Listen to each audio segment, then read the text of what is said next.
How's it going everyone, and welcome back to Discovery, and today I'm having a look at my new monitor. This is the AOC AGON Pro AG326UD, and it's a 4K QD-OLED panel. So let's unbox this thing, have a look at what we get in the box, and we'll have a look at the features.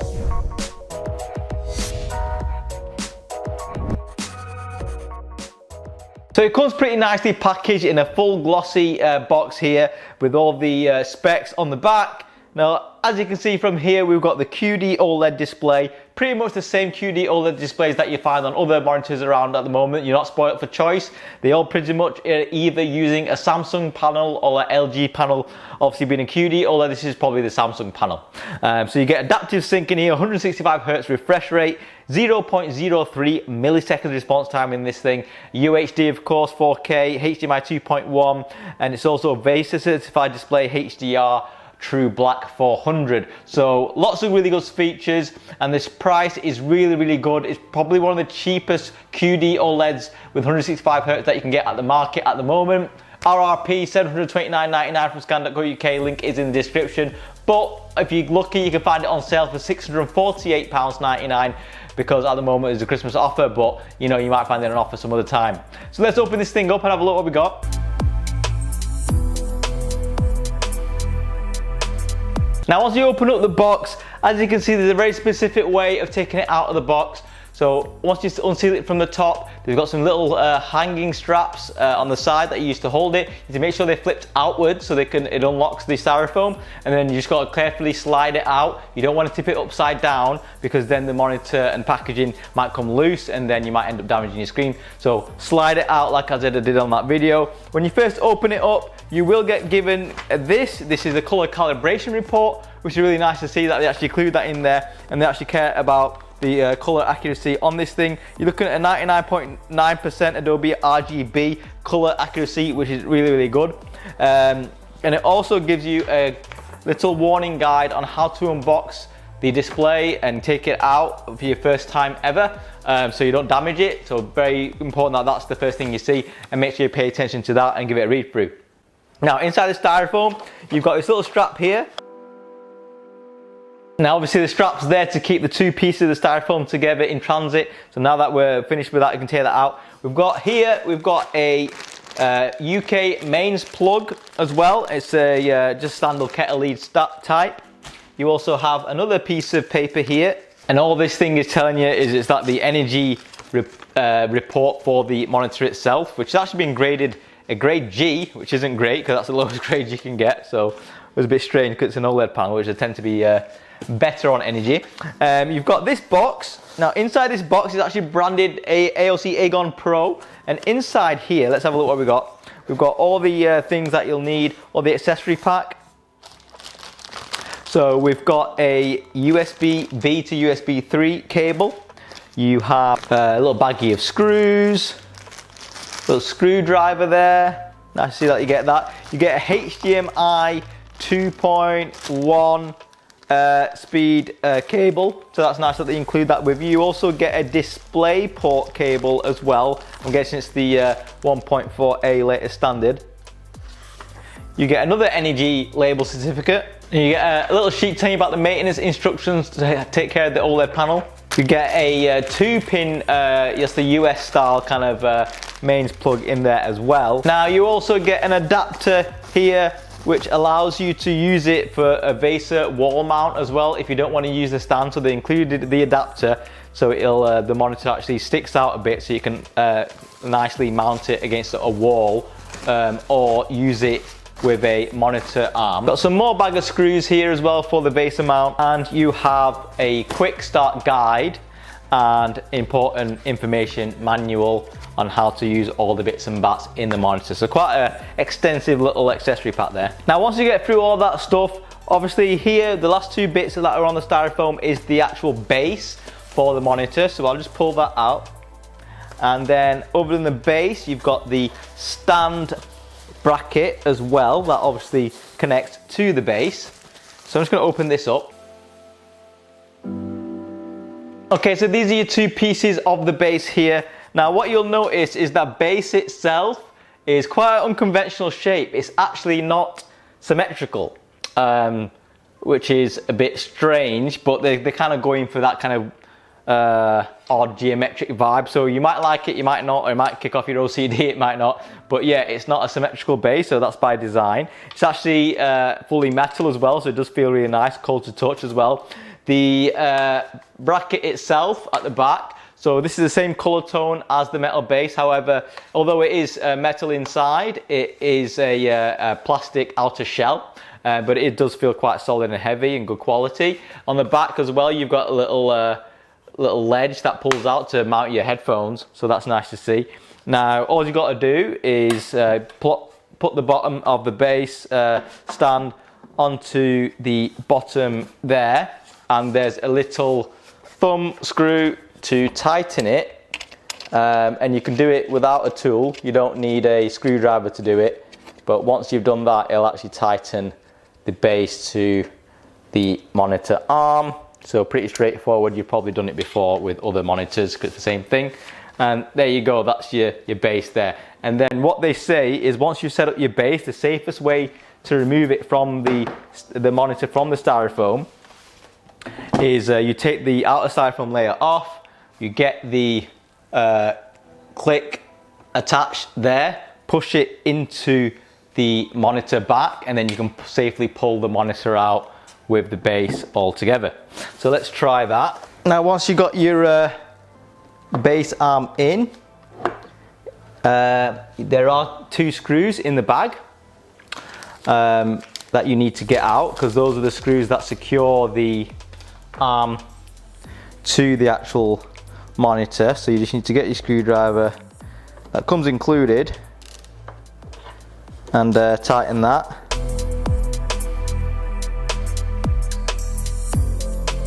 And once those screws are in, you can safely pull the monitor away from the styrofoam like that, and then pop it on its stand.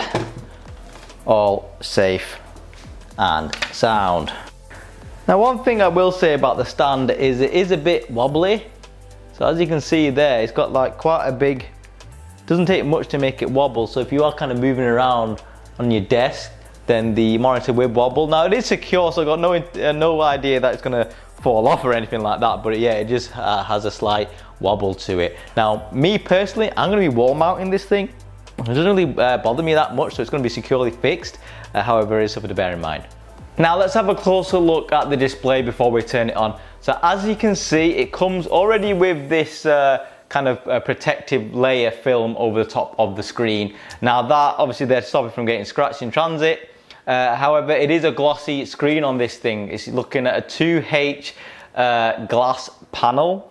So it actually does tell you it's a 2H hardness, and it actually comes with a glossy finish. It's not a matte, but it does have anti-reflective qualities in it. So you can see here, after I've taken it off, what the kind of reflections look like, you know, with it turned off. Now obviously depends on what room you're in. You might have a window behind you that you might see some of the reflections. However, they're not going to be quite as obvious when they are, you know, when you're in a room when it's dimmer, or you know, when the screen's on at normal brightness, might not be as irritating to you. However, I do prefer glossy screens. I think they look a lot nicer. I think the colours do pop a lot more on a glossy screen than a matte, so I am happy that this is a glossy screen. So obviously this is what I mean by the stand. It's not symmetrical. You can see it here, it's just facing forward. It's got a little kind of design to it. Now you might like that, you might hate that. It's kind of up to you what your personal preference is. You might set your OCD off. But that kind of design is also married to the back of the display. So if I turn this thing around here like that, you can see there that the back has this kind of similar kind of geometric kind of design style going on too. And it's like that, that's the kind of design language that they chose to go for this monitor. And inside there, you've got an LED kind of light bar, that ring that goes around it to kind of glow as well. So we'll see that when we turn it on. So interesting that they've got that there. Obviously you're not going to see the back of it anyway, so it's not that big of a deal. The back of it is a plastic kind of construction. And then the front, you've got this nice slim kind of profile around the edges and the side. However, the back of it is a bit more chunky. Now the good thing about it is it doesn't require an external power brick. you're just using a normal 3-pin kettle lid that goes straight in there. So they've actually integrated the power supply into the monitor, which is what I prefer than having it on the outside, because it just makes it easy to cable route. You've got Kensington lock here on the back as well if you want to secure it, if you're taking it to LAN, for example.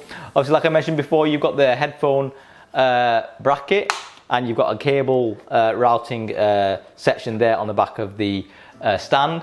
And then on the bottom, your input output, you do have a few different options here. You've got HDMI 2.1, another HDMI 2.1, so you've got 2 of those, and you've got a display port.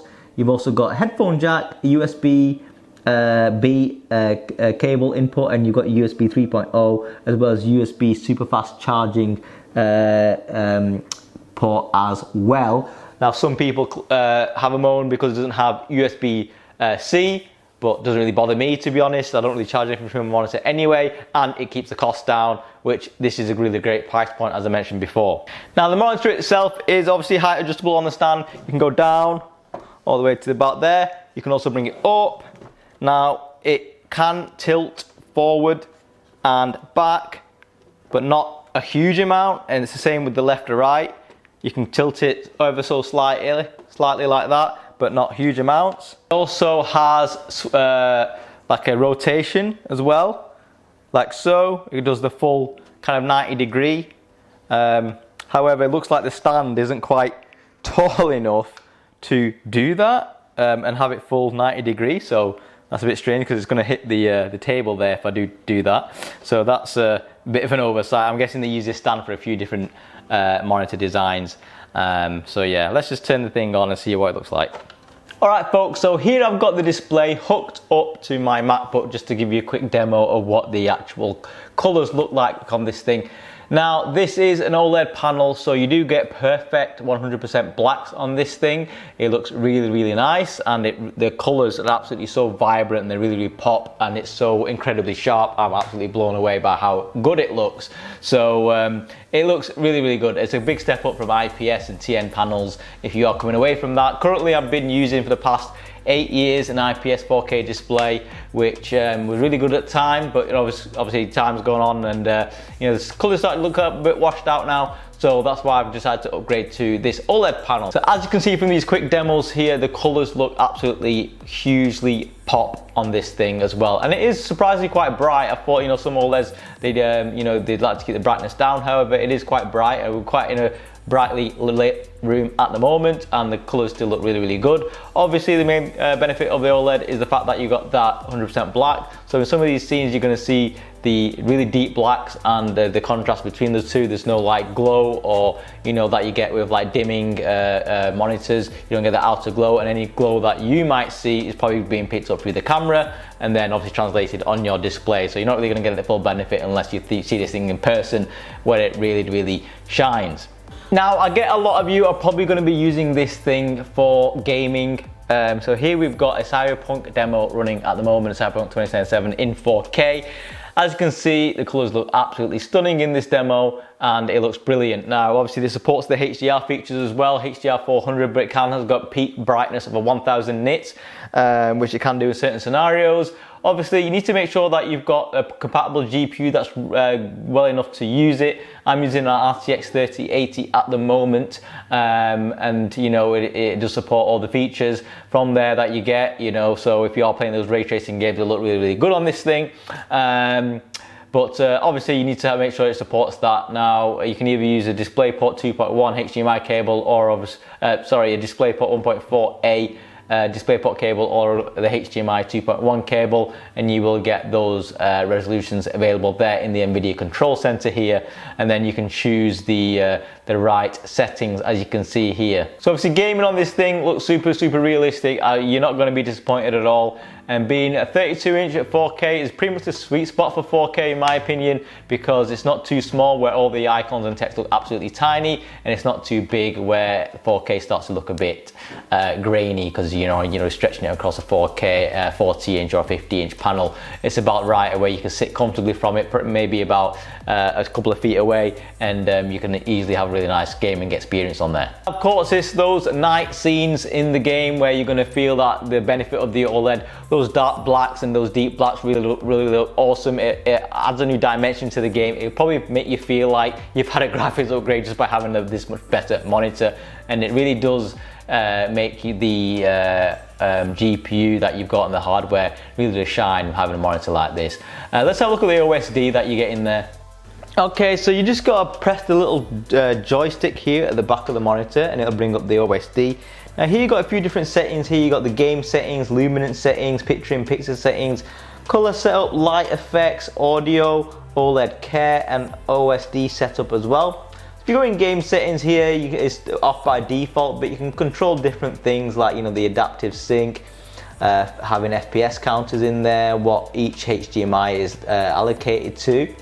You've also got the luminance settings, which adjusts the, you know, the brightness and contrast of the display as well there. You also can turn off eco mode, which has a dimming feature. And then you've got HDR mode natively on the monitor, which you can enable or disable. You've got picture-in-picture settings, you know, pretty self-explanatory there, I'll not use that. Color setup, now you've got the low blue mode. You can have that off, or you can have it set to a specific color profile where it makes it warmer or cooler depending on your environment. Obviously you can change the color temperature as well. At the moment it's set to normal, but you can have it to a warmer setting or a cooler setting, or you can set your own by using the user display. Got color gamut there as well, which is at the moment set to panel native. However, you've got sRGB or DCI P3 color profiles in there as well. Here we've got the audio setting that does have speakers inbuilt in as well, but you know, you're probably going to be using the headphones or your own speaker system because it's, you know, monitor speakers are always a bit naff. You've got the light effects, so you can change the different kind of light functions of the rear RGB surround kind of strip, and you can change what kind of what you want to do there with that. You've got all that gradient shift, you know, you can change the different effects or static colors or whatever you want. You've got OLED care, which are, you know, there's a bit more in depth in there, but it's got like pixel shift, it's also got pixel orbiting. It gives you a warning which you can disable, you know, after it's been on for like maybe about 4 hours. It gives you a warning telling you need to refresh the screen, turn it on and off again. You got a pixel refresh feature, screensaver, logos protection, all that kind of jazz. You got boundary dimmers, taskbar dimmer as well, which is going to be useful for, you know, obviously when you're using it on Windows. Input select, thermal protection, and you can set a time of how often you want the pixel refresh to start and when the pixel refresh counts as well. So obviously being an OLED, you want to prevent burning as much as possible. Now AOC give you a 3-year burn-in warranty with this for peace of mind, which is really good, but it's good to see that they've got all those OLED care features which you tend to get on more higher end monitors as well. You got OSD setup, which is the last setting here. You can change the language and you can change the timeout feature of the OSD and the different display ports and vertical positioning, the transparencies, and the break reminder for when you should have a coffee break. It's good to see that you get all that. Let's have a look at the LED on the back. Now here is the rear LED. As I mentioned before, it does have that kind of strange kind of shape, so it's not a perfect circle or whatever, but you might like it, you might not. It doesn't really matter because you're not going to be seeing it most of the time because you're going to be facing the wall. But at the moment I've got the gradient kind of effect on there. So as you can see, it kind of pulsing around in like a rainbow color with a static colors in there as well. And you know, it's yeah, it's a nice touch. It's not the smoothest of animations, but it gets the job done. So here I have the monitor now wall mounted on my desk setup here. Now I've got a 32 inch and I replaced it with a 32 inch, so the space is just right really. Got the PC on over there. It looks quite nice, kind of mounted on there. Now one thing that kind of was a bit annoying, that even though it's OLED and it's a really thin display, can you see how much it actually sticks out from the wall? It's actually quite a bit there. See, that's how much it sticks out from the wall.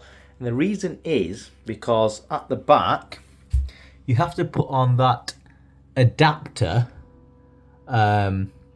plate, which is here. I don't know if you can see it there. This plate that comes included with it. You have to put that on the back of it to mount it to a wall. And my plate is only this thin, but because of the weird shape of the back of the monitor, you have to put on that bracket that comes included with the monitor, and it means it sticks out about that much.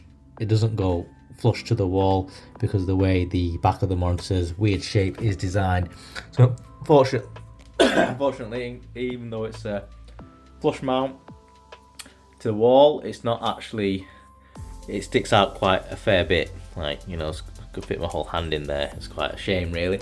Other than that, it actually looks quite nice, well mounted, quite a slim profile, and it looks quite good. I've got a Logitech G920 camera balancing on top, but it does actually cut in a little bit to the frame there, so that's not ideal, but it doesn't bother me too much, and it does look really, really great. Here's some Cyberpunk HDR footage here, which looks really smart, especially in the HDR. So kind of like zoom in there, you can see that it looks really, really good. And obviously this is just coming through my camera, so it always looks better in real life with the HDR highlights and all that kind of stuff. It looks really good in Cyberpunk, which is a very HDR-esque game. So yeah, definitely recommend it, guys. Tell me what you think of the monitor. If you've got any questions, please let me know, and I will try and update you with your answers. And cheers for checking out the channel. Please drop us a like and subscribe, it really helps me out, and I'll catch you on the next one.